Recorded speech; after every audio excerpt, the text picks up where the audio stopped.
Sean, nice to see you again. Hey, Justin. Good to see you too. Yeah, thank you for taking some time to chat with me about the product market fit survey. Of And course. It's something I'm passionate about. I'm always excited to talk about it. well, before we get started, I just want to do a little background on you. Um, you are credited with coining the term growth hacker. And you, along with Morgan Brown, the VP of growth at Shopify, you literally wrote the book on it. Yeah. Your book, Hacking Growth, is a bestseller. It's been translated into over 16 languages. And in that book, you share the techniques that you use to help launch and grow Dropbox, Eventbrite, LogMeIn. Each are worth billions of dollars now. But to me, you're the creator of the product market fit survey. Uh-huh. This is a breakthrough method that has helped companies around the globe actually put a number on product market fit and to systematically grow and drive their growth. So I'm excited to be able to talk to you more about that. Obviously at UpFocus, we help companies use your very method and give them tools to make it easier and quicker to do. And so I know that we're all excited to learn more and go deeper, and all the other startups that are going to be listening to this will be as well. Absolutely. Okay, so if I haven't made your head too big, let's dive in. Extend the screen a little bit so I can fit on there. So first, just in your words, what is the product market fit survey, and why should companies use it? Yeah, so I think we need to start with kind of the just product market fit in general and why that's important, and then maybe we can hone in on the survey. So for me, I even before I heard the term product market fit, I was coming off my second startup where I had run marketing all the way through from customer zero to IPO filing, and started thinking about like, what am I going to do next? And speaking of kind of getting a big head, I start thinking like, man, I'm good at this. You can put me in any situation and I'm going to succeed. And then I said, okay, hold on. Let's think about the other direction. Like, what situations would you have no chance to succeed in? And let's try to avoid those situations. So I didn't call it product market fit, but I essentially said, if nobody wants this product, I don't care how good I am at getting it into people's hands, I'm going to fail at that role. And so that was kind of the starting point for me to say, I want to at least look for signal that people want the product. And then, as I read other people's insights around company success and growth, I saw some stuff that Paul Graham had written, essentially saying something along the same lines that like if people don't want your product, you're in trouble. And Steve Blank said the same thing. And so and then I came across the term product market fit, and that was really through a Mark Andreessen article where he basically said companies without product market fit fail every time, and if you have product market fit, life gets really easy. And so for me, then it became about how do I actually find companies that have product market fit, and so that was kind of the initial part of the survey. But I think even before I started using the survey to find opportunities, that initial question, the how would you feel if you could no longer use this product, and I'm giving a multiple choice: very disappointed, somewhat disappointed, not applicable, I already stopped using the product. But finding those people who said they'd be very disappointed, to me, that was something that I was already in an interim kind of head of growth role when I came up with that question. And it was really about, I was trying to figure out how to grow that business and find the people who really needed it. But it was really not until the next set of opportunities that I started thinking, gosh, this is a great question to actually find the opportunities up front. Yeah, fascinating. So the question, the way you asked it in the, how would you feel if you could no longer use it? That's pretty different than the way that people were thinking about measuring satisfaction. Why did you do that? What made you think of that? So part of it was, I mentioned I was in an interim growth role. It was a company called Zobni, and it was the people who seemed to be passionate about the product were kind of senior management in companies. And so I initially thought, okay, I'll just ask a satisfaction question. And then I thought, I'm not going to get anything useful with a satisfaction question to senior managers, because any good senior manager is never satisfied. The best I'll get is a somewhat satisfied, or I'll get a pretend senior manager who's just happy and satisfied. So I thought, okay, if they're not satisfied, how can I get to that information? And so I thought if I flip it and say, how would you feel if you could no longer use this product? I'd get a more visceral reaction. So give them the choice, very disappointed. Senior manager, if they don't get what they want, they're very disappointed. And so that was the initial angle of it. Was I was just trying to get a more solid signal than I could with a traditional satisfaction question. And over time, I started to realize that question is just a really good question in any situation, in any type of business, whether it's a B2B product, a business to consumer product. If people who are using that product say that they'd be very disappointed if they could no longer use the product, then you've done something right. That product's a must-have for them, and so that's really why I asked the question that way. Yeah, that makes sense. I like the way you described it. It gives you this visceral measure of how satisfied they are. I know we've sent thousands of these surveys, and a fun thing that sometimes happens is that customers of ours who are sending it, like they'll get their customers to reply and say, are you going out of business? Is right. this question implying that you're shutting down? Yeah. And they've actually asked me over, how do I prevent this from happening, or what do I do? What kind of tactics do you use when you get that kind of response from people? So that was one of the first concerns I had when I made the survey more publicly available. And my initial response to people was, well, maybe you add a qualifier to the question. Definitely ask the question that way. Don't soften the question, but you can put a kind of parentheses behind it that says, don't worry, this is a hypothetical question. We're not going anywhere. Just to make people less afraid. But then, as I started to talk with companies and kind of experiment with things a little bit, I saw that actually, the people who are really worried that you're going out of business are actually a great opportunity to be able to engage those people in a one-on-one conversation. So normally, if you try to get people to raise their hand to have a one-on-one conversation with you, you'd be lucky to get a 1% response rate.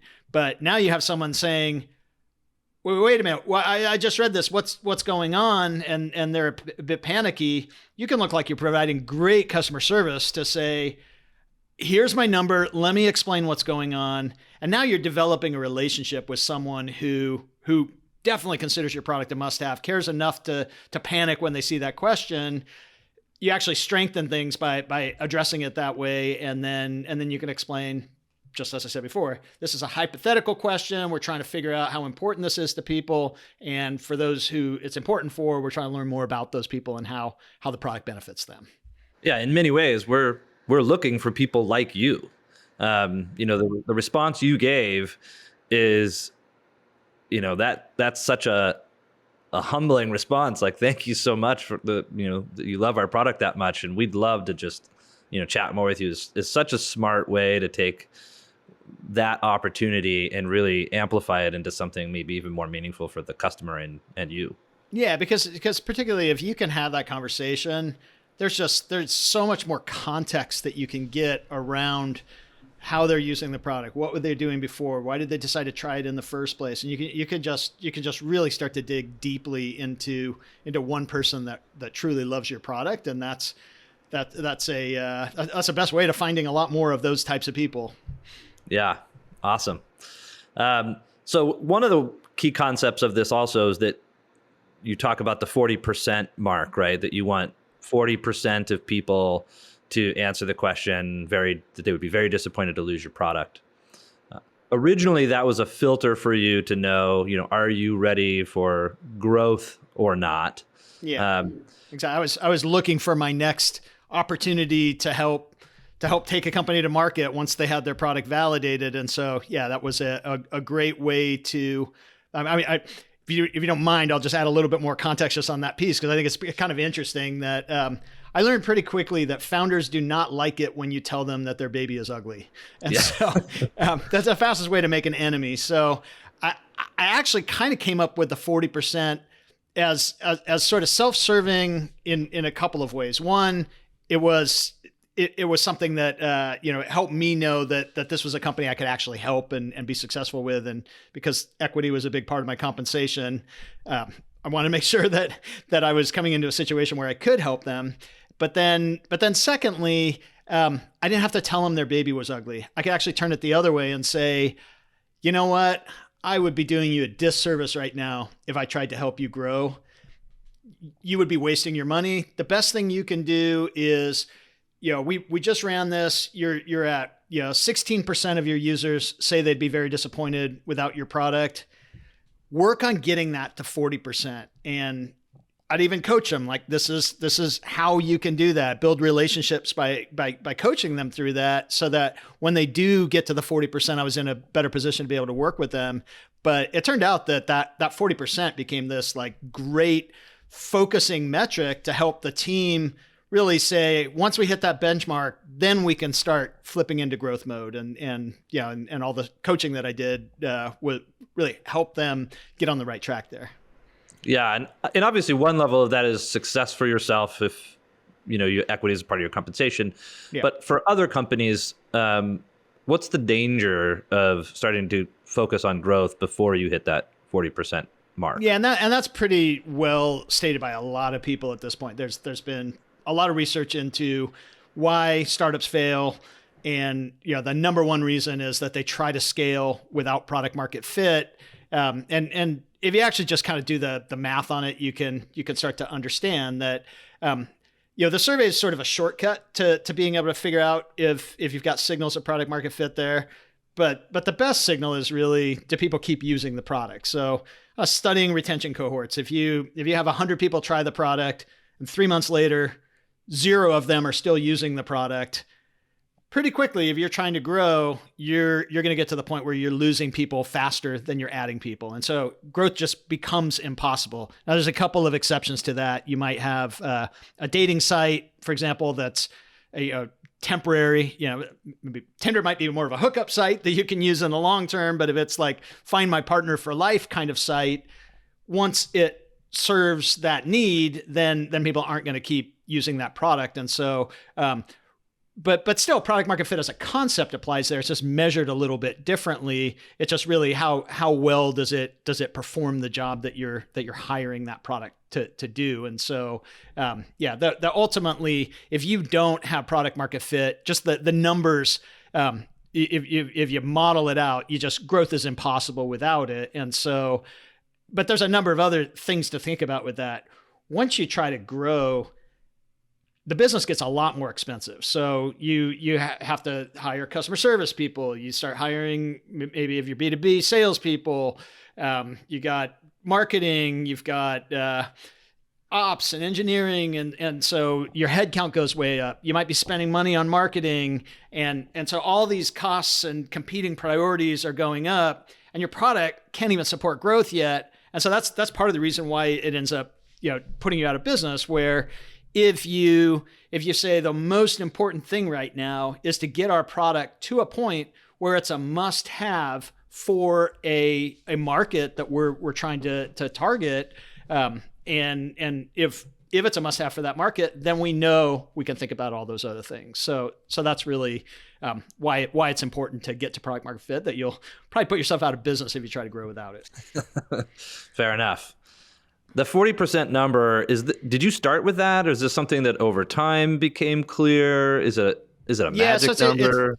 It's interesting that initially I was just using it to find like a single person who says they'd be very disappointed without this product. So I wasn't so much using it as a way to filter opportunities as much as I was to make the most in the opportunity that I was in.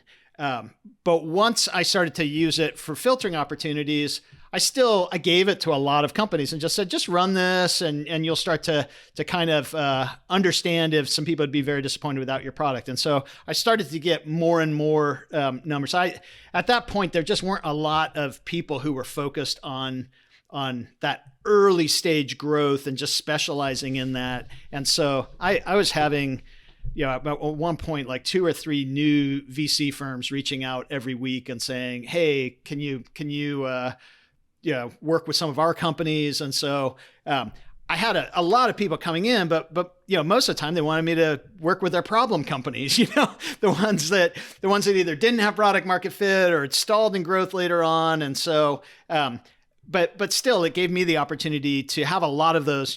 I was like, sure, I'll talk to your companies. And so I had a lot of those conversations, and I just send them my template of the survey. Just say, why don't you run this? This will be helpful for you, and share the results. I'll give you some feedback. And again, I was trying to figure out, should I work with them? But I didn't have a specific metric in mind.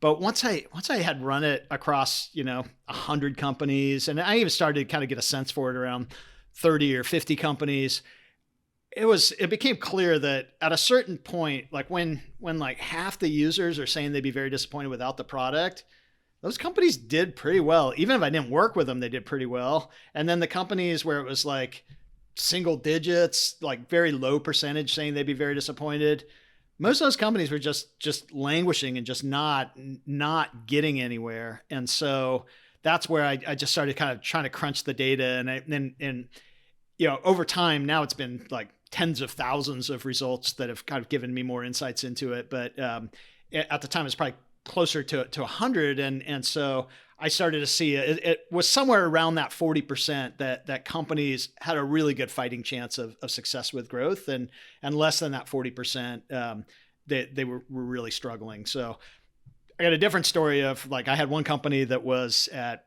like 7% when I ran the survey. 2 weeks later, we got them to 40%. So I can give some examples on that. So the insights you get from there can be really critical to getting that product market fit.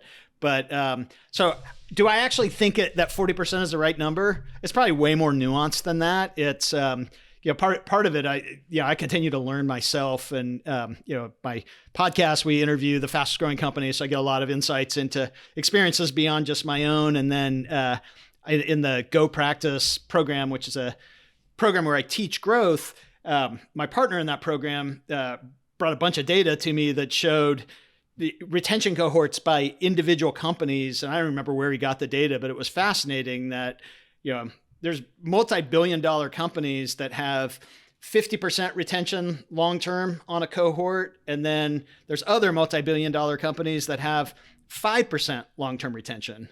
But I think the key there is that in both of those cases, they have a flattening out at a certain percentage where they're able to retain a certain percentage of every group of 100 people who come in. Some of those people stick around long-term. And so that's where I'm saying that, and it really is kind of broken down by categories and use cases and ongoing need. And so I think there's probably more nuance in the 40%, but I think it's a good rule of thumb as a starting point for people. And if they feel like, we only need to get to 20%, or we should actually get to 60%, having that target is going to be really powerful for them. But I think your starting point should be 40%, unless you can come up with a really good argument why you should be somewhere else. That makes sense. Thanks for all that context. And the nuances is the type of thing that I know a lot of our smart customers think of. And so that's really good detail. So let's talk about what you do when you are below that 40%. I know Rahul from Superhuman has recently popularized your methodology again, talking about how they built a product market fit engine. And in fact, your initial usage of it was really intended for marketing, and sort of, over time, you've kind of figured out, we can use this actually on the product side to drive growth. I'd love to hear you say more. Interestingly, like when I actually decided to start using the survey as a filter on opportunities, it was after I had just signed a 6-month contract with a company, and I ran the survey and I just kind of took it for granted. Oh yeah, people definitely need this. I ran the survey and it came back and only 7% of the people said they'd be very disappointed without the product. And I'm like, oh crap, I've just committed to 6 months and I don't think this product is where it needs to be. And so this was before I kind of honed in on the 40% necessarily, but I was like, in my mind, I was starting to figure out it's somewhere around 50% or maybe a bit less. And so because I come at it, my background for 10 years before I started to focus on that growth transition stage, which was a lot of product and marketing. Previously I was pure marketing. So I was mostly about customer acquisition. And so I've always sort of taken the product as, up to that point as like a fixed thing. Like, I'm dealt the cards that I'm dealt and that's the product and I got to figure out how to grow this thing. And so that's sort of how I looked at it with these guys. And so originally I really did it through positioning with them. So I found, okay, who are those 7%? How are they using the product? Particularly, how is it different from everyone else? What benefit are they getting? And it turned out that this was kind of a suite of products and they were focused on just one of the products and one key benefit of that product. And so, my marketing hat sort of said, okay, I want to highlight that benefit, set the right expectation for people coming through the funnel. And if I can set the right expectation and the product's really good at delivering on that, I can probably get that up. And so I think that's one of the mistakes a lot of marketers make is that they'll basically just A/B test for best overall response. But if it's not what the product's truly great at doing, who cares if I can get them to go further down the funnel? So I was trying to maximize the response based on what I knew the product was truly great at doing. And then the other thing is, as I mentioned, it had a few different kind of use cases to it and apps and other pieces. I talked to the product team and got them not to like change the whole product, but let's just highlight this one app and the benefit around that app, reduce some of the complexity of the rest of what this product is capable of doing, and we'll see what happens. And so we set it up that way and then, surveyed the next cohort of people that went through this new flow with a promise of what the product was actually great at doing. And that group of people actually hit the 40%. So that it took about 2 weeks. The text change was super easy, and then because it was really just kind of hiding things in the experience, it wasn't too hard to do that either. And and then people, and that didn't mean that we had to cut everything else. It was just more like, okay, life cycle wise, how do we slowly introduce some of the other benefits there, and if those don't improve product market fit, maybe this shouldn't be in the product at all, but but that's a harder conversation with them. It's essentially saying, let's start with this one and then we'll talk about the other ones later. So it was not so hard to get the product team to agree to that.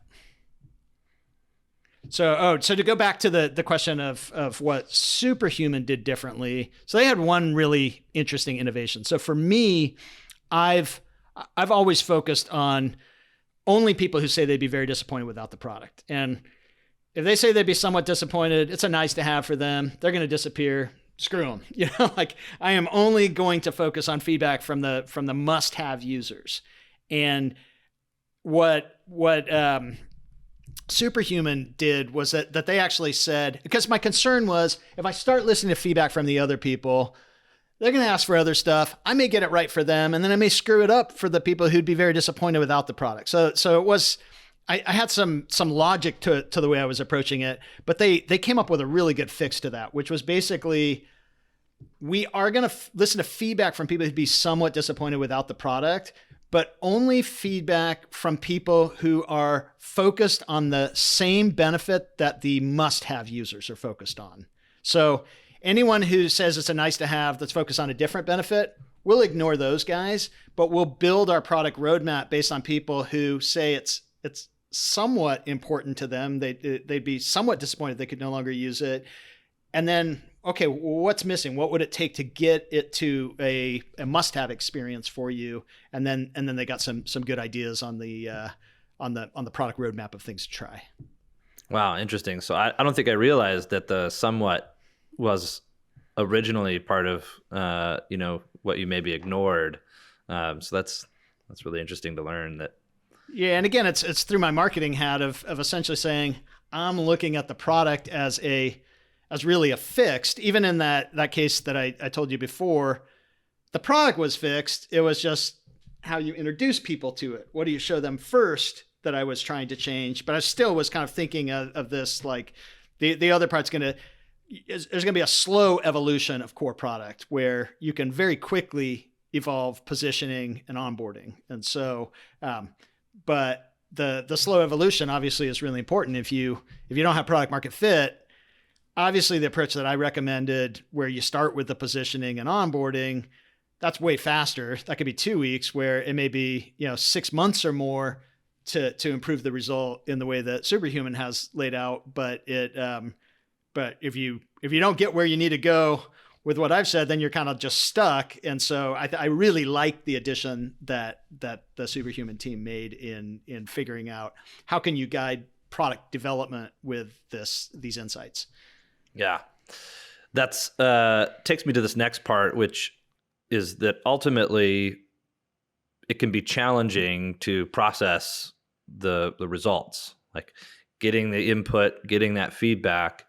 That's the easy part, right? And then now you have to kind of distill that into some insights that you can actually work on. So I'd just love to hear ways that you've seen companies approach that. And yeah, just what tips you might offer. Yeah. So the way I approach it, I think a lot of people, they take the product market fit survey as designed and they get feedback and they're just done with it. Like, okay, I read it. Good. Maybe they try to process it. Maybe they try to organize it a bit, but like for them, that's the whole survey.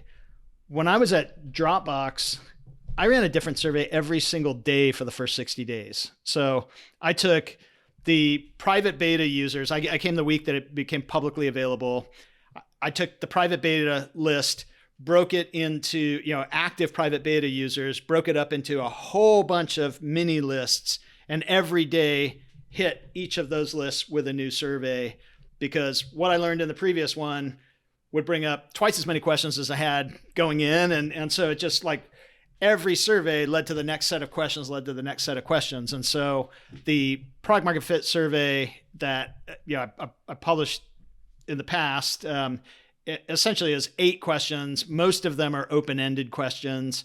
And that's great because it gives you a lay of the land. So in kind of like legal talk, you're not leading the witness, you're not saying like, you committed robbery, right? Giving them like a yes or no answer. You're essentially providing a very open-ended question. What is the primary benefit that you get from this? Like, even when there's a yes or no question, have you recommended this product? Yes. How did you describe it? Like getting the actual language that they use. What would you use if this product were no longer available? Like I'm not giving them, would you use this product, or this product? I may find out that they wouldn't use any direct competitive product. They might just use a spreadsheet instead. Like in the case of Eventbrite, that was the main trade-off.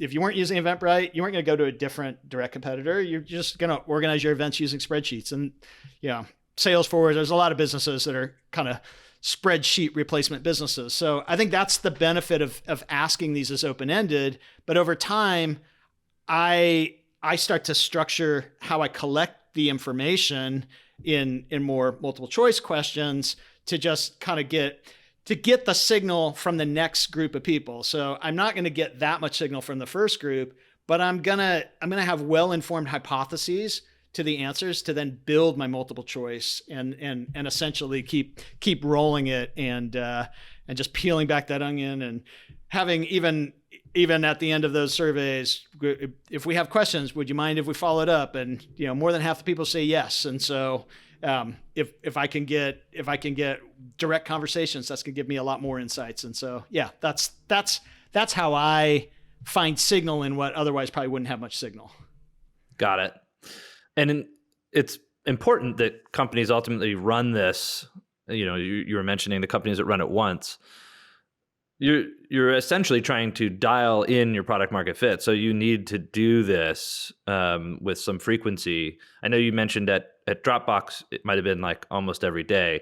What is the guidance that you would give to a regular startup that Yeah. So isn't just that the big? caveat on Dropbox, they weren't all product market fit related surveys at Dropbox. They were also, the people who gave up during onboarding, digging into why they gave up, the people who did this but didn't do this, trying to figure out why, and it's use this feature. So they got all the way through to using something, but they never tried this other thing. So it was about getting context across a lot of things. So what I would say is that you really, when you're pre-product market fit, you want to run it kind of as frequently as you can. And so it's, and again, like statistical significance is not necessarily what you're looking for here. This survey becomes useful the very first person who says, I would be very disappointed without this product. Like that person is a great conversation to have. That person is a great person to study their usage. If you've got Amplitude or Mixpanel to just learn everything about them, to have these additional questions. But when you're trying to get to the 40% or whatever the benchmark that you're trying to get to is, then it's really, you're going to run it on a regular basis. And again, you're not going to send it to the exact same people each time. That would annoy the crap out of them. So what you want to do is, every single day, you're going to have ideally a new set of people who experience the product in the right way for the first time. And so you probably don't want to survey them. You probably don't want to send a survey every day, but if you batch those people, like after a week, you batch up, people who've, when I'm sending it, I try to say, okay, they've experienced the product in what I believe is the right way. So just signing up, I don't care what they say. If they just signed up and they never used the product, I think the answer is they wouldn't care if they could no longer not use the product. Pretty so implied. so what I want to make sure that they actually experienced it. Those are the people I'm trying to ask the question to, and probably experienced it more than once. So if I take a random sample of people who've experienced it twice, if you have a huge company, you want to do a random sample of them. If you are just getting started, then you probably want to get all the people who've experienced it twice. And so, all right, who are all the new people we haven't surveyed yet who've experienced it twice since the last time we ran the survey? Let's survey those people. And so even if you're not getting a really big sample size, even if, let's say you have 25, this happened the other day, somebody sent me, they had 25 responses and I think they were 46% would be very disappointed. Maybe it's 27 responses, but whatever it was, that they were above the 40%. And he's like, we don't have quite enough to go. And I said, well, first of all, you got a runway that's getting shorter by the day. And so we could wait for the perfect time to go. But I think that's enough signal to say, okay, let's start trying to grow this business. But from that point, let's continue to monitor it. The more the people that we put at it, the more we're going to be able to get signal if we're on the right track.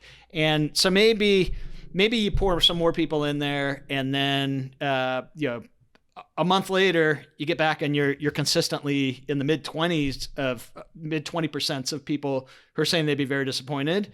Then maybe you tap the brakes and you say, okay, now that we have a bigger sample size, we're not quite there yet, but we got a lot of good learning traffic. So let's turn down the traffic just to a level where we can process the learning at the speed they're coming in. And so that's where I think it's, you're never going to have perfect information for go time. So it's, whatever information you have, you're making your best judgment, but having the flexibility to readjust what you're doing based on new information. I really like that approach too, of after you're going to market in a growth motion, you feel like you're ready, you start really hitting the gas on your marketing and potentially sales, and then continuing to kind of run this with your new cohorts of signups to make sure, to a degree, one, is there something you have to do from a product perspective, but also maybe do you need to adjust something about your marketing, either who you're targeting or the positioning. That's really insightful. I hadn't actually thought about that either. Yeah, I mean, ultimately, that's the decisions that you're making based on the survey results. Is you're figuring out, okay, just the easiest example would be, let me segment. When I only look at what the women said, what percentage of them would be very disappointed without the product? Wow, it goes up to 70%. When I only segment the men, it's only at 7%.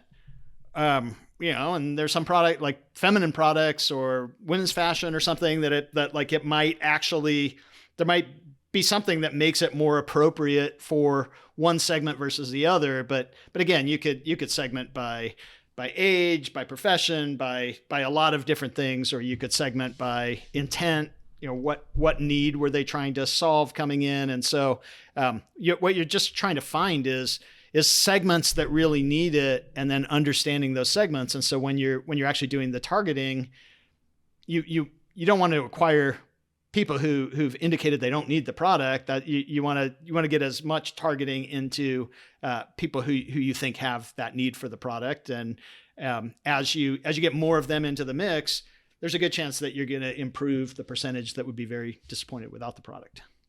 Well, let's talk a little about limitations. One of the things that I've seen people say as a limitation of the product market fit survey is essentially it might help you, make people who you have found that like the product, get more of them or make it better for them. But it doesn't necessarily help you understand if it's a big enough market, right? What do you do to help companies solve that question? How do you balance that with the product market fit survey? I often find kind of conflicting information when I run the survey, in terms of like, I may find one segment that is like 80% of those people would be very disappointed without the product. And they represent a market that's maybe not that big, but there's just like this intense need there.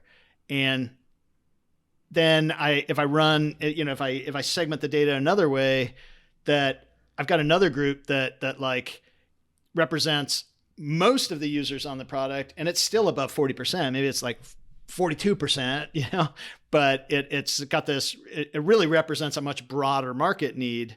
And so if I'm bootstrapped, maybe I actually go after the tighter market that has like that intense need, with the thought that I'll grow beyond that market, but that's the one I'm going to go out and capture first. But if I've raised a lot of money from VCs that are, are looking for the next $1 billion or multi-billion-dollar opportunity, then I'm more likely to kind of aim for the bigger market right out of the gate. But if the bigger market's at a 15% of that market would be very disappointed if they could no longer use the product, then I'm not going to try to grow in that market till I get it to 40%. And so what I'm essentially saying there is that there's a lot of kind of strategic decisions that need to be made in terms of which market do you pursue, and a lot of those are based on most companies fail because they don't get to product market fit. And so if you're bootstrapped and you can carve out a niche and build a business that becomes worth $50 million and you bootstrap to that, that's a great outcome for you. And there's a lot of markets that would support that, but most VCs are not going to put anything into a business that has headroom to get to $50 million. And so I think a lot of it's just based on some of those strategic decisions. But again, the biggest caveat being, just because there's another big market over there that I want to go after, if I haven't demonstrated that a large percentage of the people from that market who try the product consider it something that they can't live without, then if I chase that market, I'm going to put myself out of business. So that's part of that trade-off. I think I also hear you saying essentially that if there is a market that you're trying to go after of sufficient size, it's not that you really just want to ignore the group that isn't happy, and only focus on the ones who are, and sort of just keep pandering to them. It's also the recognition that if you need to have a sufficiently large market and this is the one that you're trying to serve, then it's about dialing in your product based on the feedback they're giving you to get it to where it needs to be, not just ignoring and hyper focusing on a smaller and smaller group. Yeah, and then I'll give you another example though. Kind of even before I came up with any of this survey methodology, we at Log Me In, we had our hypothesis that we were creating remote access software for consumers who wanted to access their own computer. They wanted it to be not technically complicated. And if we give them software that was relatively easy to use, that particularly if we had a free version and a paid version of that software, that would be a really big market for us. And so, we came out, we got feedback that people really loved the product. We optimized and we built a good business targeted at that market, raised $10 million plus. We're having good growth in that market. You could just say, okay, if we just serve that market, that's great. But we continued to survey, not necessarily this survey, but we were, this isn't the first time I focused on customer feedback. I had a VC who pushed me to talk to customers a lot and survey customers. And so as I talked to customers and surveyed customers, I started to realize there was a group of users in our product that I had never anticipated that was totally different from our original hypothesis.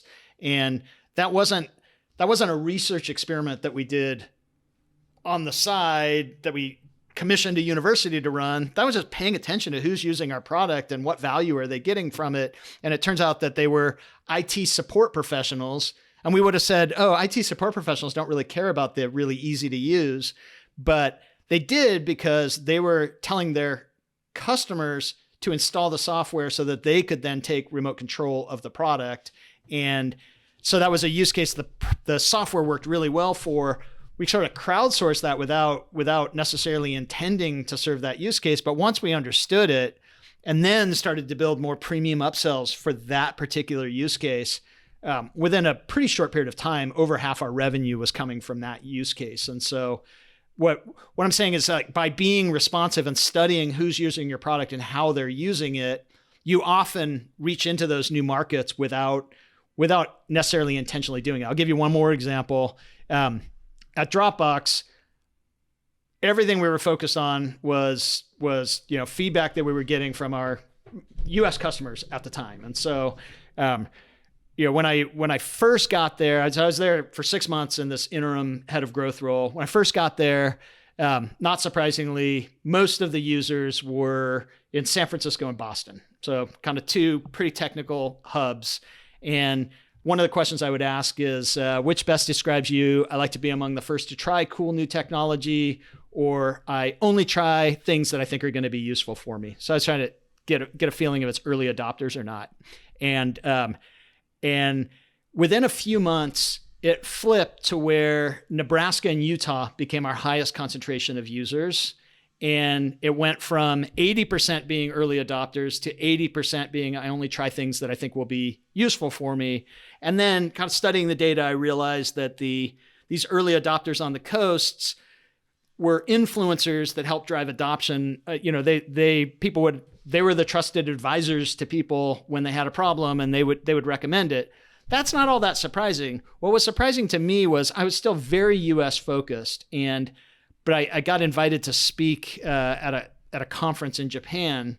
And so I went to Japan, and when you're getting an introduction to Japan, they always want to know what companies you've worked for. And so I just come off an IPO at Log Me In. And so I was like, well, I was at Log Me In for 5 years, and I was also at this company, and everyone's giving these blank stares. And then I was like, and Dropbox, and like the whole room, Dropbox, wow. And I didn't even know we had users in Japan, but somehow it had spread to Japan without us ever focusing on it. And it was super popular in Japan. And so I think that's just sort of showing that, like, when you have good product market fit, your product finds the markets that have the need for the product. Like, every company I've ever worked on that became a fast growing company, organic growth was the biggest channel eventually. And so once you have organic growth, organic essentially means it's spreading beyond your control, and it's going to often end up in the hands of people who need it. Of course, like that Log Me In example, once I discovered that these IT support professionals were using the product, I had a very different marketing approach to these guys. Like we started we started doing webinars to IT support professionals. We researched what mattered to them. We featured the fastest growing remote IT support companies that were adding seats the fastest on our product, and we would bring them in and interview them, and they would say how they grew. And even though we weren't even pushing the product, they would say it would have been impossible without Log Me In Rescue. And so like we built a great marketing engine to serve that market once we learned that market was really benefiting from our product. So that's a very long-winded answer to, is this going to limit you by only focusing on the feedback of who's using your product? I think if you take those stories that I just shared and you contrast that with when companies go out of business, it's because they don't have any product market fit. I think the starting point is, don't try to grow unless you can identify a market that once they try your product, they say it's a must-have. If you can focus on serving that market and you're really paying attention to the data, there's a good chance you're going to find adjacent markets that will end up trying your product and needing your product. And once you see that, then you can be more proactive about going after those markets. Yep. That's it. There's a lot of good nuance in there. And I feel the big takeaway is just, it's a wrong way to think about using the process if you're just trying to narrowly just focus on some people who already like it. It's really about making sure that you understand, who else might like it, what can you do about that, and continuing to dig in on the ones that are happy. I'm not sure that's the right takeaway. not to be fair. Okay. Not to be pushing back, but this should be a good conversation, right? Like, so what I'm saying is that focusing on the people who say they would be very disappointed, ultimately led me to discover new markets that would be very disappointed without the product that I hadn't targeted, but they actually found the product organically on their own. And once I had that feedback, I had the validation that now I could go after those markets more aggressively. Okay. That is an important nuance. Doesn't mean that's the only way to grow, but the point I had been making was more of that second point. Got it. Well, let's talk about something maybe a little more simpler here, but what advice do you give to companies who are struggling to get responses? We've had some companies, when they send it, they get really, really high response rates, and some they get like unbelievably low response rates, even if they have a lot of customers. Yeah, I almost always see a direct correlation with the percentage of people who'd be very disappointed without the product and the response rate. So if they're having trouble getting responses, that might be some early signal that they don't have product market fit, because customers who care about you, who are engaged, actually are pretty happy if you send the survey invitation in the right way and explain we use these insights to continuously improve the product, and I always my headline on the survey is 2-minute survey. So I'm letting them know it's only 2 minutes. How many of us have gotten pulled into a survey where it's like, just one more question, just one more. And like, so clearly saying in the subject line, this is a 2-minute survey. One exception to that I would say is that a lot of times if it's a mobile app, email is not a good way to get people to complete a survey, because their relationship with you is more through mobile and mobile notifications. And so it's really weird for them to get an email. They don't even know you have their email sometimes. And so, then maybe it's an in-app prompt or a notification that's in the app to get them to complete the survey. But I rarely recommend, I never recommend doing an incentive to get a response on there. It doesn't mean that if you didn't have any responses and you put an incentive, then Maybe you're going to get something useful. If you get no responses, it's definitely not useful. But so far, I haven't needed to ever use an incentive to.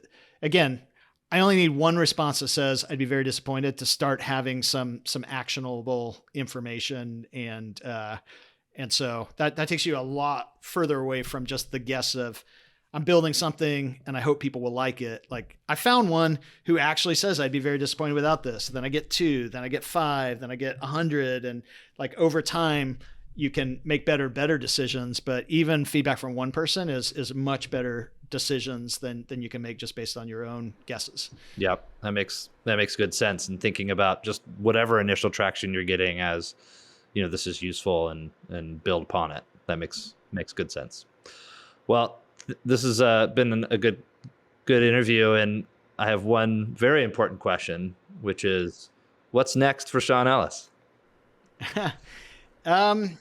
So yeah, I've gone back and forth on a lot of things over the years, but I think that the stuff I've enjoyed the most is really helping companies when they get to product market fit, navigating the next stage where, eventually growth gets to something where it doesn't change that much. It's just the kind of operationalizing and executing kind of a known growth formula in the business. But figuring out that growth formula after you get to product market fit is actually really hard. And so, one, I've been teaching how to do that in the Go Practice simulator, so gopractice.io. But to stay fresh and to continue to do it well, I'm starting to take on some projects where I'll embed with a company for a few months and really help them through that challenging stage. And it's fun. It's to roll up my sleeves and actually get involved in it. Nice. Awesome. Well, thank you for taking the time again, and excited to be able to share this with our customers and the different startups around the world who are going to continue to make use of your great methodology. So thank you. Awesome. I hope it's helpful for them, and great questions, by the way. Awesome. Thank you.